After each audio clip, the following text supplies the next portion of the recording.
Anyway, my next guest has got a chicken on his CD cover. It's a new comedy CD, the very best of Paul Morrissey, and it's available from his website. Please welcome back to the show, chicken lover Paul Morrissey.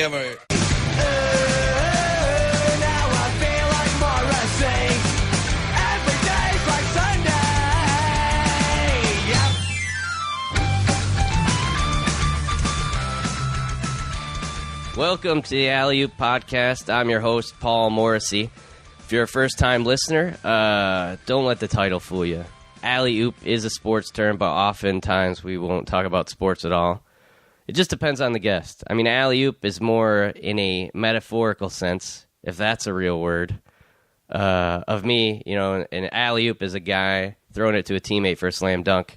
And so basically think about me setting up my guest for a slam dunk, if that's not too much of a stretch. But oftentimes we have authors, writers, actors, directors, musicians, and, it just depends on the guest if they have any sports story or background. Actually, this episode, we got my good buddy Jim Gaffigan, and he actually did play football in college. We talk about that a little bit. I actually played basketball in college as well, but I wouldn't consider either of us jocks. But if you are a first-time listener, check out our website. A lot of other photos and clips of our guests are on that website. It's alleyooppodcast.com, so ALLEYOOPPODCAST.com. And also, if you want to subscribe on iTunes, tell some friends about it, leave reviews, all that good stuff, you can do that. I'm also a comedian as well. My website's paulhasawebsite.com. And I just wanted to mention real quick, it's a real honor. I got picked as one of the 20 comedians to perform at the Great American Comedy Festival in Norfolk, Nebraska. Which I know what you're saying, Paul. You live in L.A. Why do you think that's a big break going to Norfolk, Nebraska? Well, it's the hometown of Johnny Carson, and the shows will actually be in the Johnny Carson Theater, hosted by Drew Carey, and Stephen Wright will be getting the Johnny Carson Award there. So that's June 12th to the 15th if you find yourself in the area of Norfolk, Nebraska. Come and see me. And also, I'll be headlining the House of Comedy in Minneapolis, Minnesota, June 19th to the 23rd. So if you like indoor roller coasters and comedy, look no further. Go to the Mall of America and do both. That's what I say. So all the other info on paulhasawebsite.com. So this is a great episode. Caught up with my good buddy Jim Gaffigan in New York City last week when I was doing some stuff for Sirius XM and doing some spots at some comedy clubs. But big news for Jim, he wrote a book. It's called Dad is Fat, which comes out today, if today is May 7th. Or really any day after May 7th, you can just pretend it comes out today, right? You can go to jimgaffigan.com, buy it online, at amazon.com, barnesandnoble.com, or be a really old-fashioned old fogey and buy it at a bookstore. Yeah, there's still a few of them left. And actually, Jim will be doing a huge book tour. He was on The View this morning. Kind of crazy. But he'll be in New York City, Chicago. He'll be in California in the next couple weeks. So check his website, because he'll probably be within a couple hours of you. So get the new book, Dad is Fat, get it signed, and go to jimgaffigan.com and find out where he's going to be. All right. That was a pretty good intro so far, right? I'm talking to myself, by the way. It's great to catch up with, it's always great to catch up with Jim. I always feel better about myself as a comedian. Jim and Larry Miller are the two guys I talk to about comedy, and they make me feel good, like I made the right choice, and inspire me. You know, these guys are successful and they're still working extremely hard, harder than most people. So, and also his wife is fantastic, Jeannie and Jim. They both work on Jim's act together, which is pretty rare. But they work so well together, and Jeannie is just, is the perfect complement to Jim. And they have 19 children. No, I think it's 5. Yeah, I'm sure it's 5. But in New York City, that equals like 90. I mean, you can't go to the movies with a date and make it through the movie line into the correct theater together most times. So trying to get a herd of children through New York City on a daily basis must be like bringing thousands of people together. So, and also Jim, I mean, I'm sure you've seen him before. He's one of the most successful comedians on the planet at this point, and if you live in an English-speaking country in North America, I guarantee you've seen him in a movie or a TV show. But more impressive, he's got 3 great 1-hour comedy specials, and I don't use great lightly. I mean, it's basically Louis C.K., Bill Burr, and Gaffigan are the 3 guys that have done 3 in the last decade or so. To be that prolific and that great, it's those 3 guys. I mean, going back a few years, you can add Brian Regan, Chris Rock, George Carlin, Richard Pryor, Bill Cosby to that list, but I mean, to have more than 1 hour of killer stuff is just something that most of the great comedians can't produce. It's just, an elite class, and he's one of those guys. And it's a lot like music. There's some bands or singers, they have one great album, and nothing against that. Sometimes that's just what you produce, and very few can be good and prolific many times over. So Jim is a rare breed, and it's mostly due to his hard work. I mean, we met about 10 years ago. Well, let me explain. If you don't know who I am, I'm a comedian. I'm on TV a lot about 12:30 in the morning, and that's my wheelhouse, that time frame, right before Cheaters, And I am an actor, writer, mostly a comedian. I grew up in Owego, New York, and against all odds, I was an all-state basketball player. So starting point guard in college, and then I coached for a year before I jumped into TV broadcasting. I want to be one of those guys on ESPN. So I worked for Fox Sports in Phoenix, and then got an on-air sports job in Redding, California, where there are no sports, interestingly enough. And but I started doing stand-up comedy in nearby Sacramento on my days off. So eventually I got fired and quit because of a little too much funniness on the air. And, after I lost the job, basically, I moved from California to New York City to do stand-up. And the only way I could really afford to live there was to go back to school and take out some loans. So I got into graduate school at NYU to get my master's in English education. So I moved into a 2-bedroom apartment in Jamaica, Queens, with 2 other comedians, Don Weir and Rusty Ward. So for about 3 years, I would wake up at 5 a.m., take the subway for about 2 hours from Jamaica to 14th Street. I was student teaching at the Legacy School on 14th Street. I taught humanities. So that's a whole other story. So I'd teach all day, then walk to NYU, take my classes till about 7, and then I would do every comedy show I could get on from about 7 o'clock to midnight in New York City. So Jim and I met at one of those 7 p.m. shows at the Boston Comedy Club, which is no longer around, but it's literally across the street from NYU. So I would get out of class, and a week or so earlier I met Ed Helms, movie star Ed Helms, which, not that I didn't think he was a super talented dude, but still kind of blows me away that he's like movie star, TV star Ed Helms. But Ed hosted this little show at the Boston Comedy Club, and I met him, and he was kind of impressed that I was doing paid comedy gigs. He would say, "Hey, how do I get road work?" And I'd love to go up to him now and say, "Hey, how do I be a movie star? Getting Hangover 4."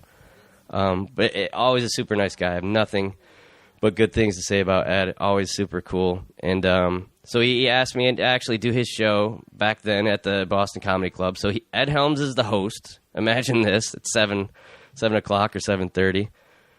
This is like a pre-show kind of thing that nobody came to. So Ed Helms is the host. Judah Friedlander from 30 Rock on the show. Myself, and this guy who did an impression of Mark Cuban, which, think about that 10 years ago. Nobody knew who Mark Cuban was, but it was just a guy with a basketball complaining about the refs. It was hilarious. I have no idea who the guy was. And I just remembered that the other day. And then Jim Gaffigan was on the show. So, and we outnumbered the audience members, I'm sure, by at least 1. So comedians, just think of that when you're doing your next crappy show and you feel like nothing's going anywhere.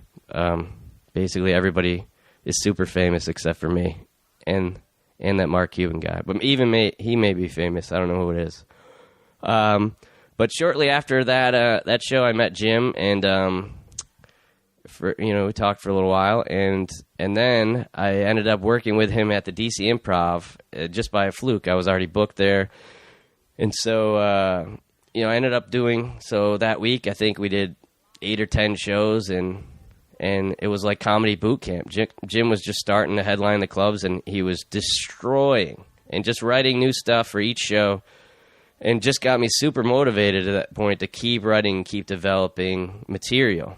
And he saw that I was a hard worker, and we really like talking comedy together, and we are eerily alike. I mean, it's kind of creepy. I mean, we did a lot of pale jokes and food jokes, and I thought maybe he wouldn't like that I kind of did that stuff, but he was like, no, it's original and it's different from me, and so that was good to hear. But it's like, yeah, we are obsessed with food, both of us. We grew up in tiny towns. We both got kind of picked on when we were younger. I mean, this is how alike we are. During this conversation, we both figure out that we had to wear eye patches when we were kids. This is weird.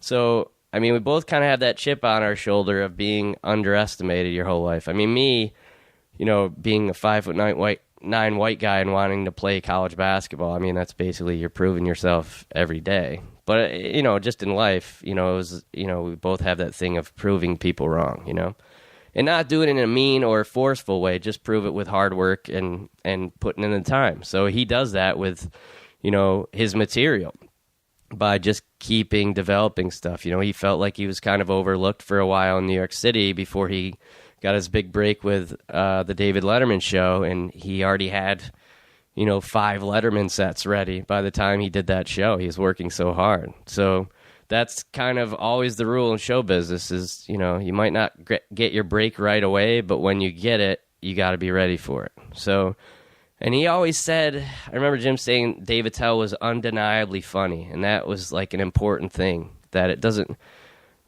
acting and all that kind of stuff, that can matter if you're the pretty guy or the good-looking guy or, athletic guy, but in comedy, it's your material, people cannot like you even, but you'd have to admit that material is funny. So I think that was the key, is it doesn't matter who you know or what you look like, how lovable you are. If your material is good, you're undeniably funny. So that was like an important thing to him, and a thing I always remember him telling me. And so after that week, we really kind of hit it off, and he asked me to open for him at a bunch of other clubs for the next year or two. And then when I finally moved to L.A., he asked me to open for him at the Hollywood Improv, which opened all kinds of doors for me. So, he's really been a great supporter and great friend. And, he asked me to do a few of the theater shows with him on some tours since he's become huge and even too big for comedy clubs these days. He's been doing these theaters for the last, 4 or 5 years. And it was just a huge thrill and so much fun talking and developing jokes with Jim and watching Jeannie and him work together. And it's just fantastic to see how successful he's been. So I don't want to spend too much time building this up, but I mean, he's been a great friend on many occasions, including literally the day I got divorced was one of the worst days of my life. And it just happened that Jim was in LA, and we met up for a few hours and hung out at the Improv, and he basically, talked me off a ledge, as it were, emotionally anyway. And without going into too much of that, just know that, if you're a big fan of his, as great a comedian he is, he's even a better person and friend. So I couldn't be happier for him. I just want to be in a position to work with him and get as successful as him so I can pay him back at one point, put him in one of my TV shows or movies. So Dad is Fat is the new book from Jim Gaffigan. Comes out today. So go to jimgaffigan.com. We talk about the book, how he was an imposing high school wrestler. We found out about the eye patch thing, which is eerie, right? We should definitely play brothers on a TV show. I got to work on that script. And also we discuss his college football career, how he used to have nightmares about practice, and what happened when he finally wanted to quit the team. And we talk about his job working for Dan Quayle on Capitol Hill. And Jim becomes fascinated that I've never tried guacamole and a bunch of my other food issues. That the last time I was in New York, my friend has a restaurant, like a high-end restaurant, and I actually tried Brussels sprouts for the first time, and I had bone marrow, and I was eating with Jeannie and Jim, and Jeannie was appalled as a mother that I hadn't tried rice until I was 30, that I don't eat soup, I've never had an egg.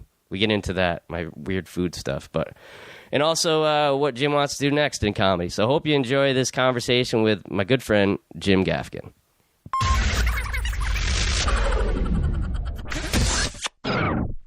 I recently became a father. Thank you. Became a father for the 4th time. Never as much applause on that part. Really no applause, right? Because after the 3rd kid, people stop congratulating you. Then they just treat you like you're Amish. 4? Well, that's one way to live your life. Can you build us one of those wood fireplaces? 4 kids. 4 kids. If you want to know what it's like to have a 4th, just imagine you're drowning, and then someone hands you a baby. The good news is we live in a 2-bedroom apartment, so I thought it through. I haven't slept in 7 years.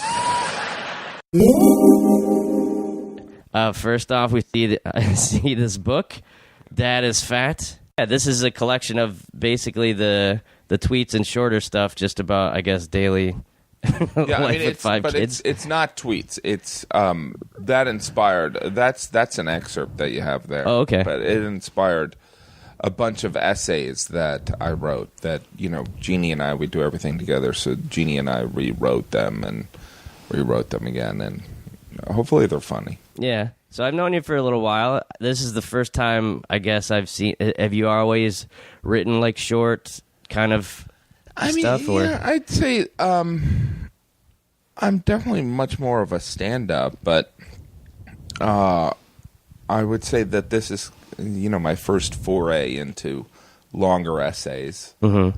And, I don't know. I did longer blog posts on when MySpace was happening, but that was, Twitter has kind of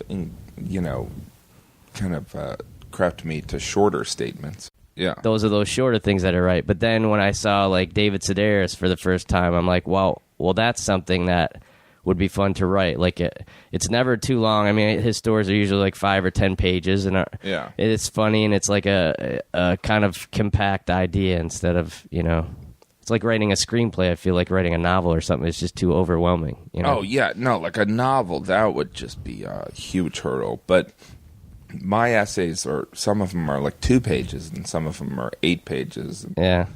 And, I definitely wrote this with myself in mind, what I would want to read. I don't want to read, a 20-page essay. Like when I read articles in, essays in the New Yorker or in the Atlantic, I'm like, oh my God, I don't know if I have a commitment for this. Yeah. It's, it's entertaining, and it's kind of stuff about, me and parenting. So it's like, I'm still very much skewed towards getting to the funny. You know what I mean? As opposed to just me blathering about babysitters. It's like, be funny about babysitters and then move on. So you've never had the opportunity to, like, read those aloud at, like, a storytelling show or something like that, or you just didn't? No. I've told some of the stories to friends, but, no. There's some of it's inspired by, some of my stand-up about my kids, but like there's an essay about home birth, whereas I've had some home birth jokes before, but it's much more in depth, because I do feel like in stand-up there's, you can't talk about home birth for 10 minutes, and it's interesting. But if you talk about it a little bit, it's okay. Yeah. Well, it's funny. I just read that article on Sedaris. That's why I was thinking of it. But when he was reading his stories out loud, I guess when he feels like it's too long between a laugh, like whenever there's a laugh, he puts a check mark. Yeah. And then whenever it's been too long, he puts like a skull and crossbones, just because it's like, oh, really? Yeah, he needs something in the middle there, because you feel people drifting off. You know what I mean? Yeah. Yeah, because that's what Carlin did, too. Yeah. Carlin used to really transcribe his stuff, too. So there is... but it is interesting, because you'd think that David Sedaris would not be motivated by an audience, but he is. Yeah. Well, I mean, I think that's the best part about his books are basically... That's why I don't understand how, like Stephen King can just disappear for 4 months, have a book that everyone likes when has never been tested by other than maybe an editor telling him to this change some things. Sense. Yeah. You're relying on one person instead of at least in comedy, we've got a couple hundred people a night that can tell us at least if there's something there or not. Well, the Stephen King thing, I mean, that's pretty exceptional, but the David Sedaris, the humor, I think that's very much unique to his thing. That's, because I remember I worked with a promoter that used to do the David Sedaris events, and I don't know if this was in the article about him, but that he would be selling his new book, and as he would go around and sell his new book, he would be reading his new essays. Yeah. And that's when he would be punching them up. Yeah, that's twice, because he still lives in Europe, so twice a year he comes. He does 30 days in a row, whether it's Little Rock, Arkansas to New York. He tells the agent 30 days in a row. So it's pretty amazing. That is pretty amazing. And it's definitely a work ethic, too. I mean, there's a lot of guys that, wouldn't do that after a couple books. Then you're just like, I get it. I could do it. Yeah. No, the book world, it's very foreign to me. It's like I love Malcolm Gladwell stuff and David Sedaris stuff. I mean, I loved Barrel Fever, and I loved some of the stuff, I can't even remember. But like the last two, I don't think I read the last two. But then again, I have 5 kids. Yeah. I mean, comedy holds... I mean, I enjoy making people laugh, but I'm not a huge consumer of comedy. Right. Yeah, just some... Well, it's funny because I listen to a lot of audiobooks. Yeah. So that's one of the ones that'll like put me to sleep, kind of. Like, which one? Like Sedaris, some of his stuff, yeah. Yeah. And so it's funny, and you can't really tell someone like, "Hey, I listen to your stuff while I fall asleep." Yeah. Well, this is you're an interesting part of your career now. You've done. I mean, I met you when we were doing stand up in New York. I was just thinking back to like the first show that I saw you. It was the Boston Comedy Club. It was one of Ed Helms' like Monday nights. And I think it was me, you, Judah Friedlander, and there was a guy who, this is like amazing thinking back on it now. This was like 10 years ago. Yeah. The guy was doing Mark Cuban, like just a character of Mark Cuban with a basketball just complaining about the refs, which I don't think anybody at that time knew who Mark Cuban was. But yeah. We were grateful that there was real audience there. Yeah, right? there was very few. But and Ed's career just skyrocketed. Yeah. Because I became friendly with him, and he was one of the guys, like, I was doing some road work, because I was still kind of at least making money doing comedy, and he was like, hey, how do I get road work? How do I get that? And then, of course, gets, like, The Daily Show and a movie star now. But in the last couple of years, I mean, you did, I remember talking to you about, you really were focused on doing, like, 3 great, like, comedy specials. Yeah, well, I definitely was motivated to, after Beyond the Pale, I definitely had a fear that, that I wouldn't be, because, of course, you spend the first 12 years writing an hour, and then you do it, and people are like, you going to do another one? And you're like, well, that one took me 12 years. Mm-hmm. And so I was definitely motivated to do another second grade hour. Mm-hmm. And I also think that a lot of comedians, just from my perspective, you can do a great hour, but if you do a couple of really good hours, then that means you're a real comedian. Right. So that was some of the motivation, was that it was not a fluke. Yeah. Because all comedians know that eventually everyone can get 5 minutes. Mm-hmm. And that... So based, attaching that to a larger kind of parameter, maybe a lot of people could do a good hour. So I wanted to do a couple good hours of stand-up. But now I'm in the habit of I love doing a new hour. I mean, I wish I was like Louis that I could do a new one every year, but it's just not possible for me because I could, but I don't think that it would be as good as I would like it to be. Yeah. Well, I mean, your jokes are so well crafted. Not that his aren't, but I think his is more maybe conversational, would you say? Or he can just kind of add a few extra, Yeah, I think he's just like a different type of... I mean, he's prolific, too. Mm-hmm. I mean, he's also done these hours and also done a television show. So there's no real comparison, but there's also, finding a balance in your life. It's like in the end, I want to be a good father and husband too. And I want to have fun and eat, which is what I like. That's my hobby. Yeah, I mean, I was just thinking about that because my friend has a restaurant here, and we went there, and it was a kind of a, I don't know, new agey kind of place, would you call it? But I mean, I remember that. No, it's high end. High end, is that what they call it? Yeah, it's not new agey.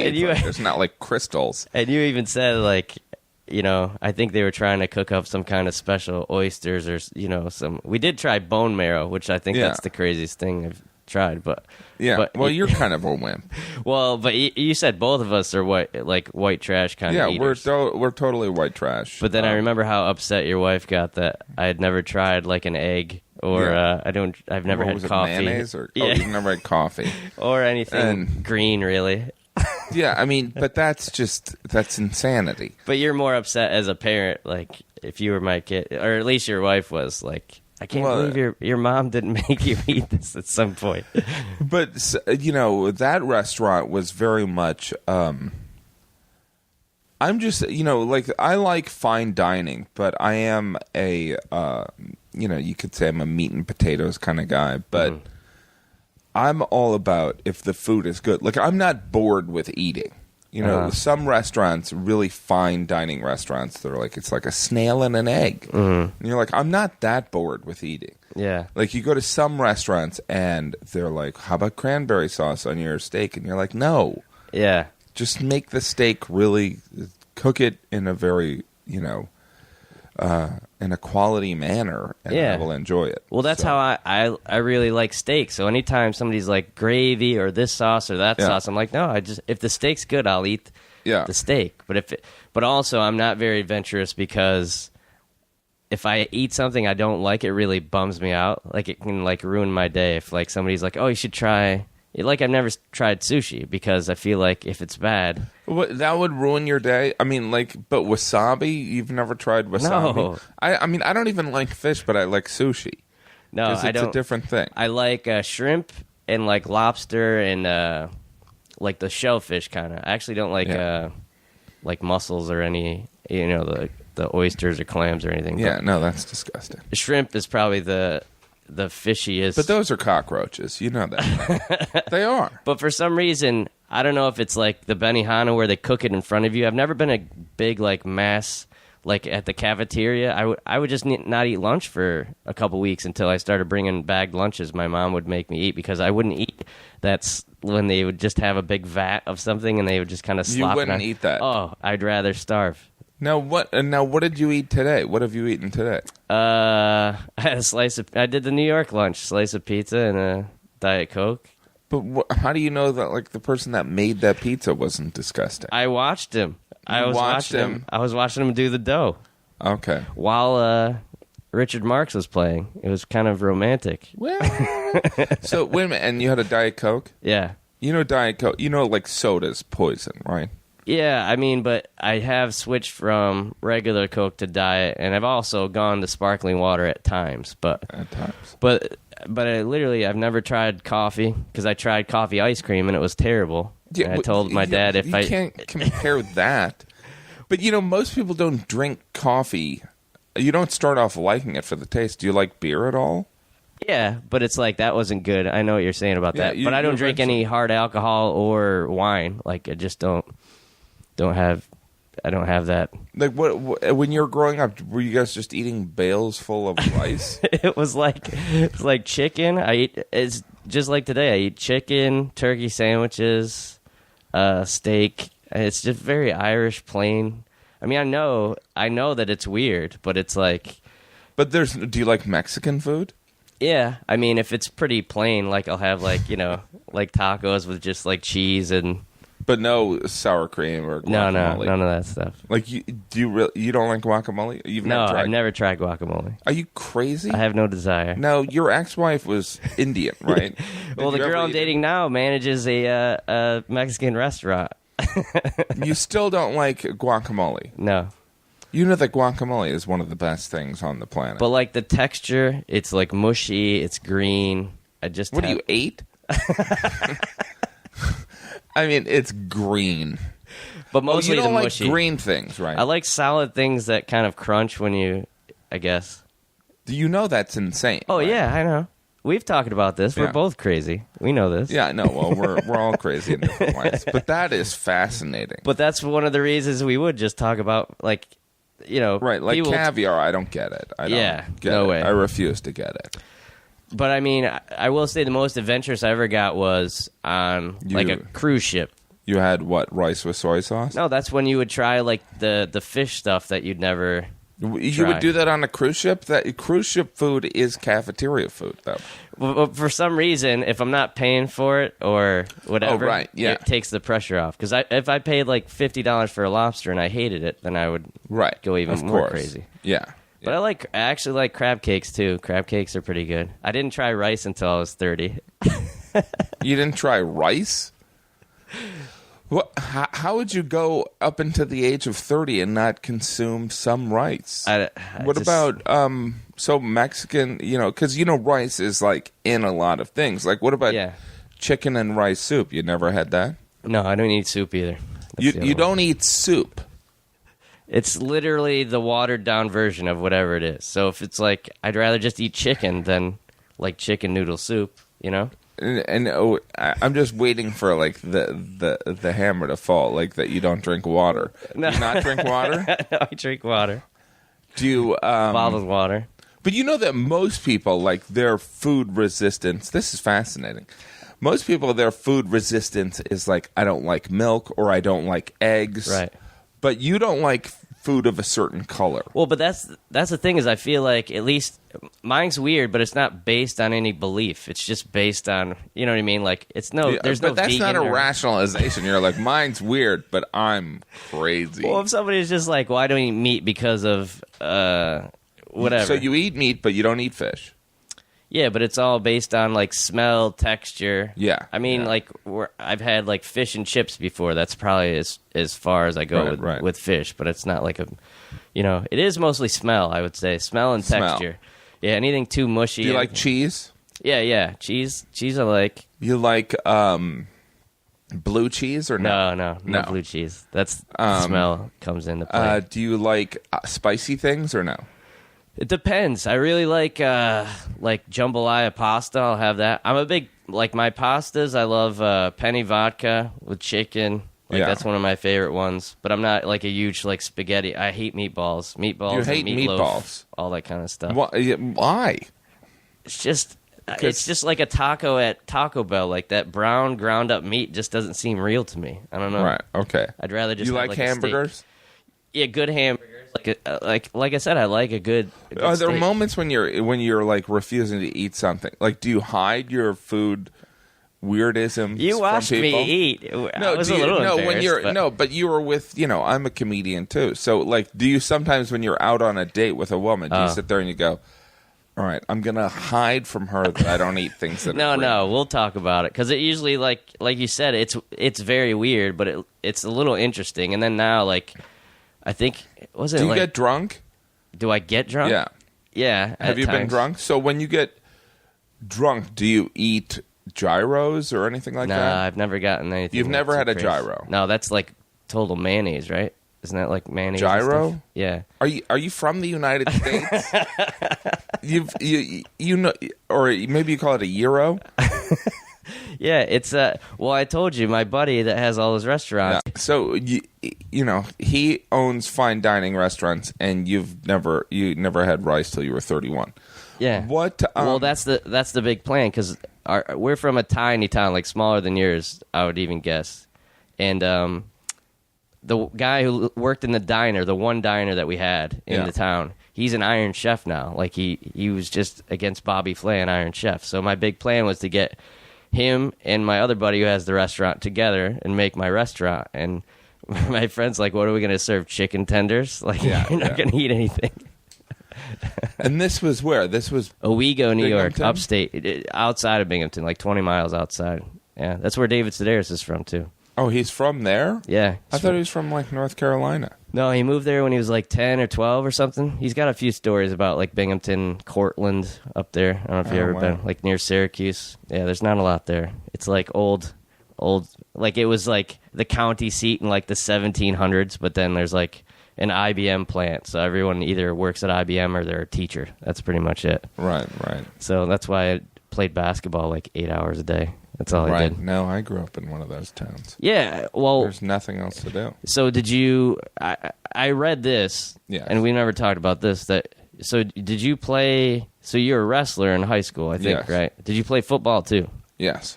Did you play football in college? Yes. You did? Okay, yes. I got to hear this story. All right. And I know... And I think...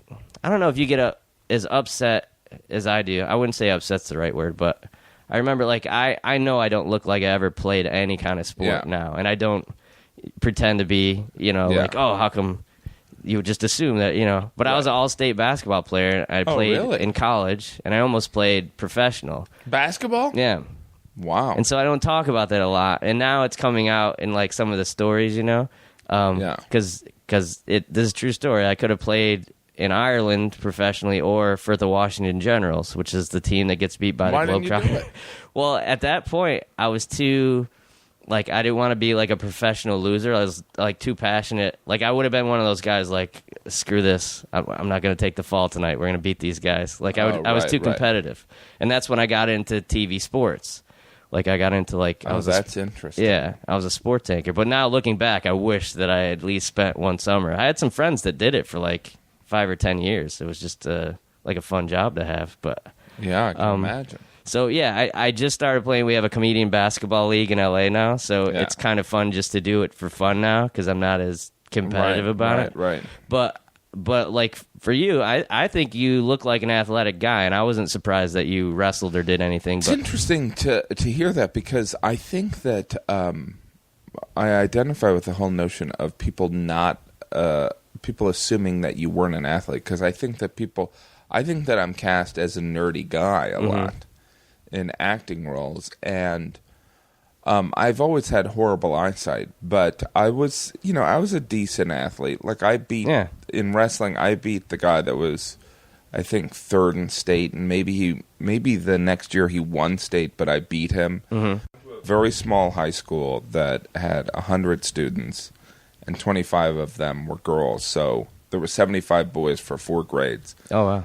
And but I played football at Purdue. Oh wow, that's pretty amazing. And but I quit because I was.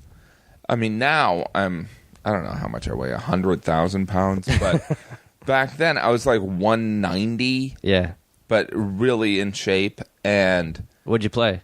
Offensive guard. Oh, okay. So they're like, look, you're going to have to, and that's Division I. Yeah. And so they're like, you're going to have to put on 30 pounds if you want to play.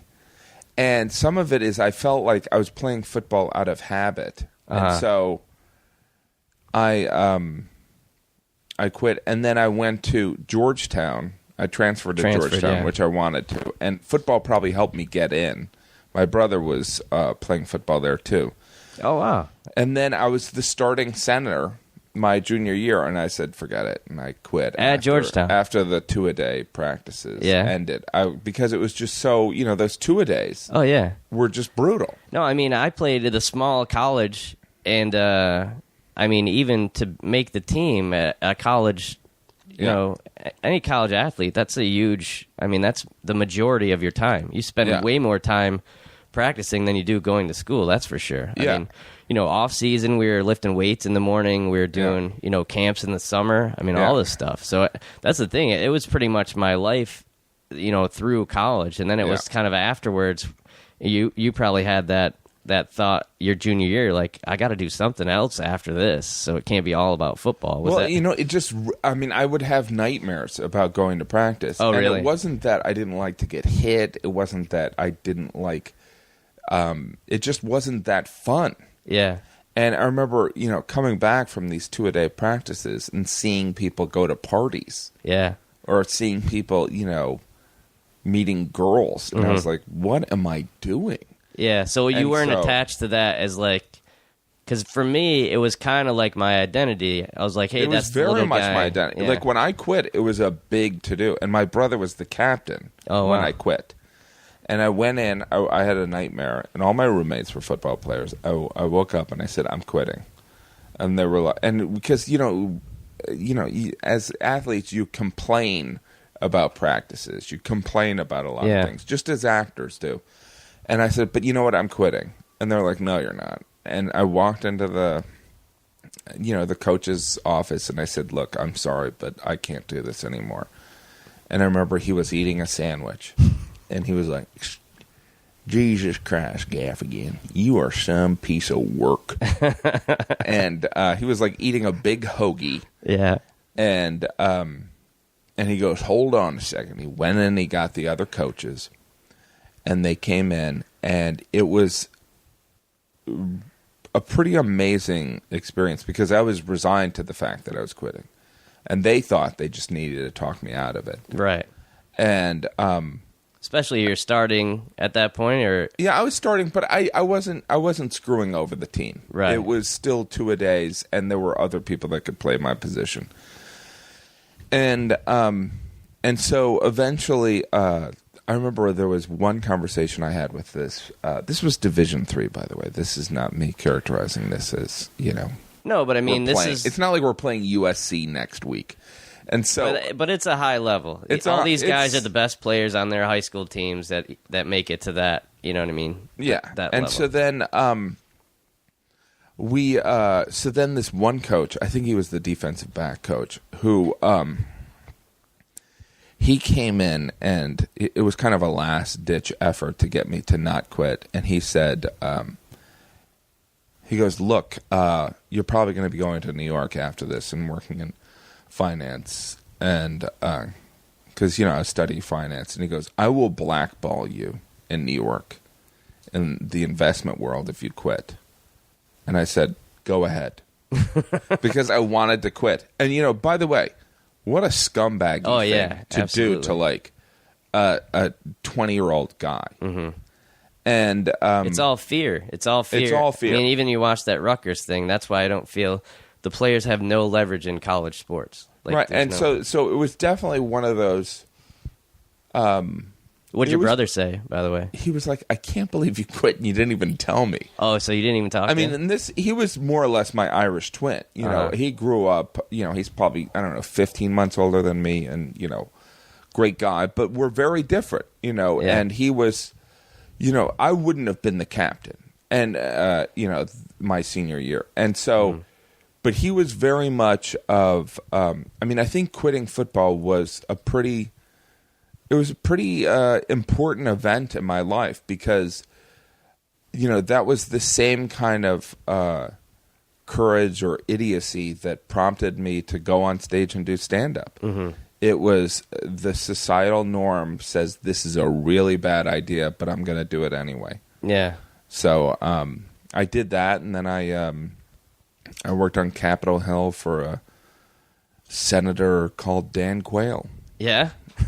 And I knew nothing, and that tells you how old I am. But he was there for like a moment, but because it was like I did that for 6 months, and then I had fun. Yeah, the rest of the time. Well, yeah, there's a lot of time. I mean, because my whole thing is always proving people wrong. So right before my senior year, they hired like a different coach, and he was like a 73-year-old guy. He's right behind Dean Smith for all-time wins. Yeah. He called me into the office before my senior year. I'm the starting point guard, and he said, I think you're too short to play here. We're going to recruit somebody bigger, like from the city. And it was just like I was done with my classes. I was just playing basketball for my senior year. Yeah. So what I did was I transferred to the school next to it, Cortland, in the same conference.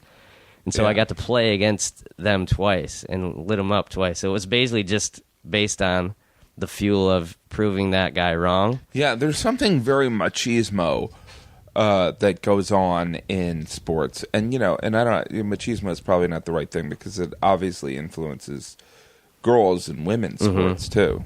There's something strange about But at least when you look like, I think you look at least athletic or you're at least imposing. Like me, every time I walked onto a court, it was me proving that I could actually play, which it feels the same when you walk into a stand-up place. I don't know who you totally are. feel. But I think there's an advantage in being underestimated. I would say that stand-up wise, there's increased blood pressure. Well, no, I think that there's some value in people keeping their expectations low. I think that when I'm a comedian and people classify me as a clean comedian, it's like that's a pretty low bar. It's like they're going to be surprised, hopefully, that I'm funny. And so, but it's interesting. I remember when I wrestled in high school. This is such a guy talk thing. Yeah, when I was a boy. But when I wrestled in high school, I was very pale, right?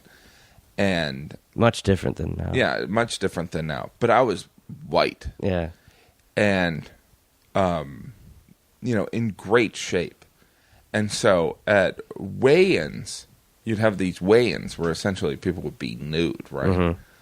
And, I was like white as a sheet and in perfect shape. And so at a weigh-in, I could see that I would intimidate some of the other wrestlers because I was such a unique, weird-looking guy. Like, people would be like frightened of the fact that I was so white.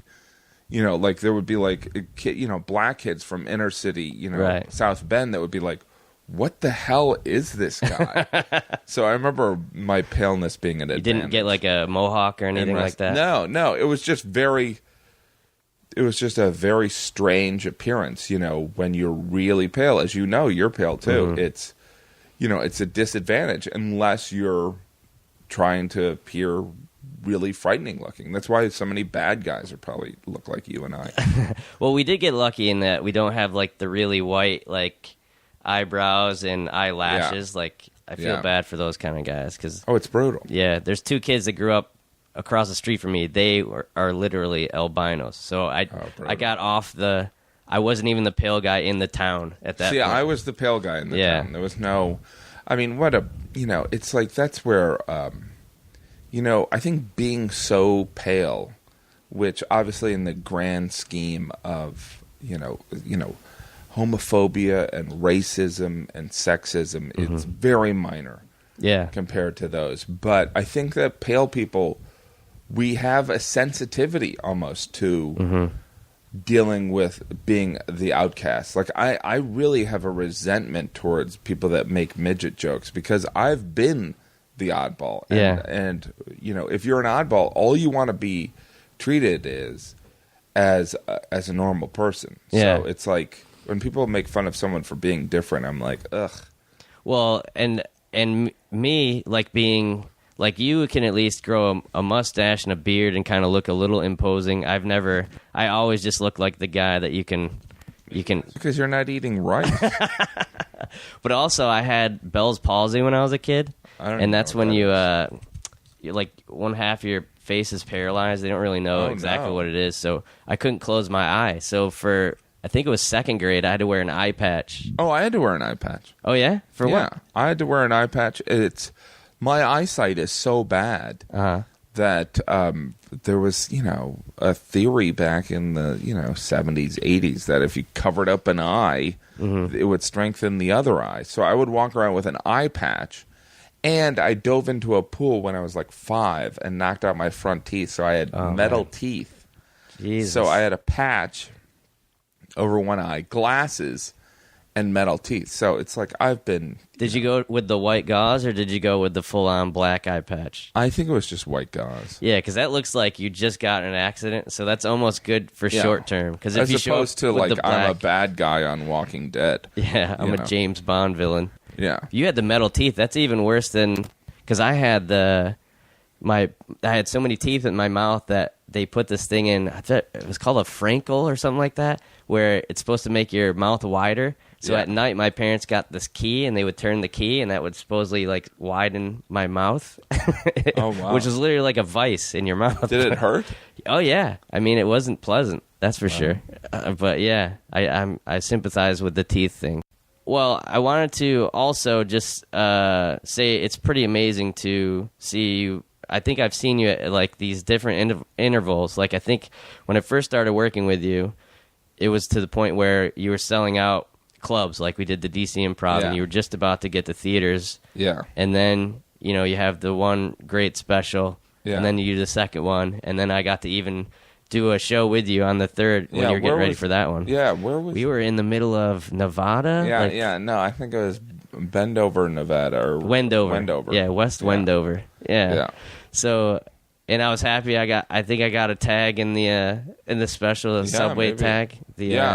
The when you see the people that work there, you wish the sneeze guard was on the other side. Yeah, that's quite which got nominated for a Grammy, right? Yeah. So not the tag, the whole album. Oh yeah, of course. But the tag received a Grammy. An honorary. It's on my resume. It's on your resume. Grammy-nominated comedian. Tag writer.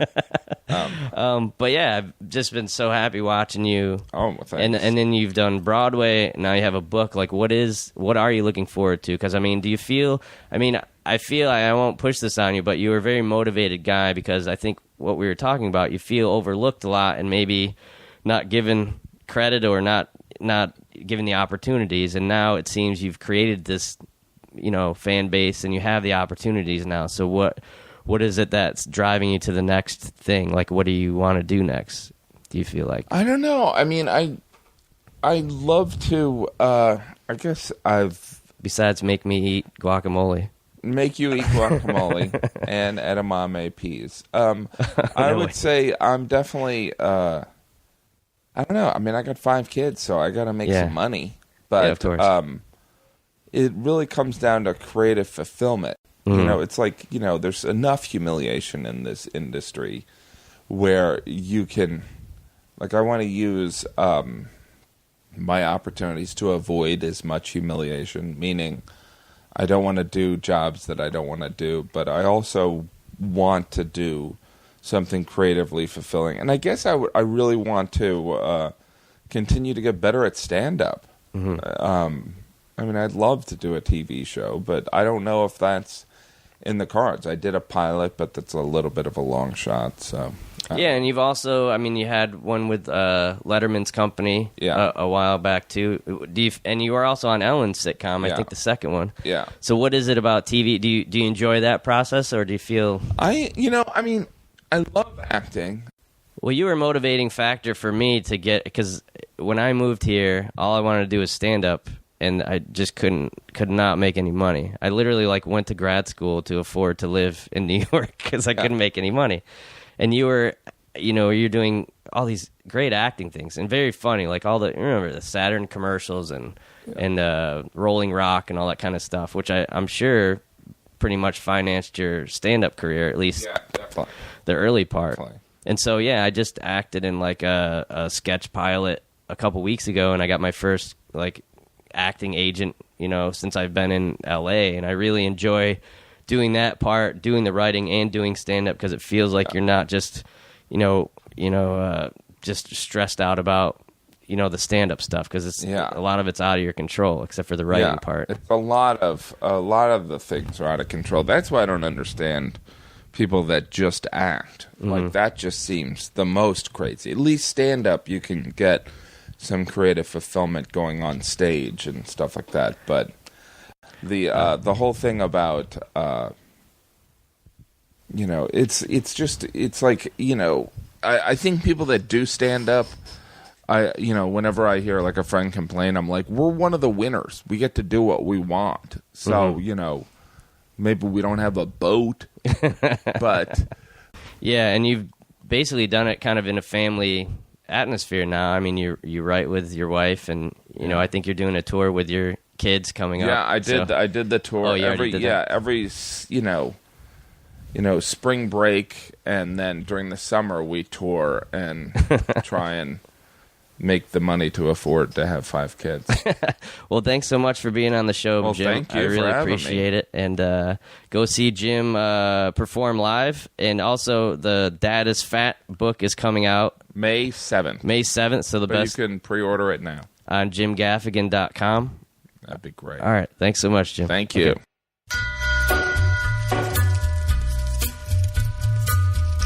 Hey, well, that was a fun chat with my buddy Jim Gaffigan. Make sure you pick up his book, Dad is Fat, available now at jimgaffigan.com. You can get it at amazon.com, Barnes & Noble. And actually, if you're going to get it on Amazon, by the way, go to alleyooppodcast.com, or Paul has a website, and click on the Amazon banner and buy Jim Gaffigan through that web link.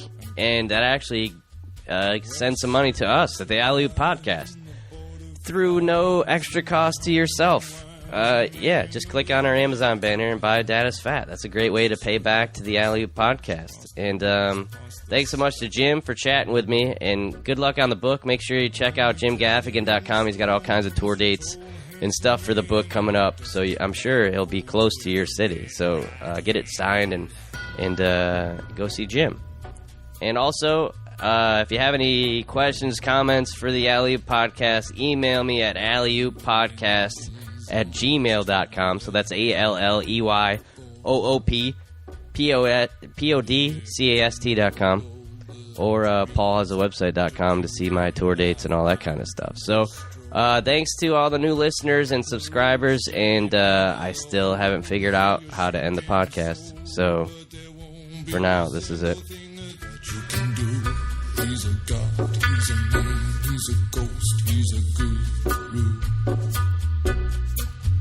They're whispering his name through this disappearing land.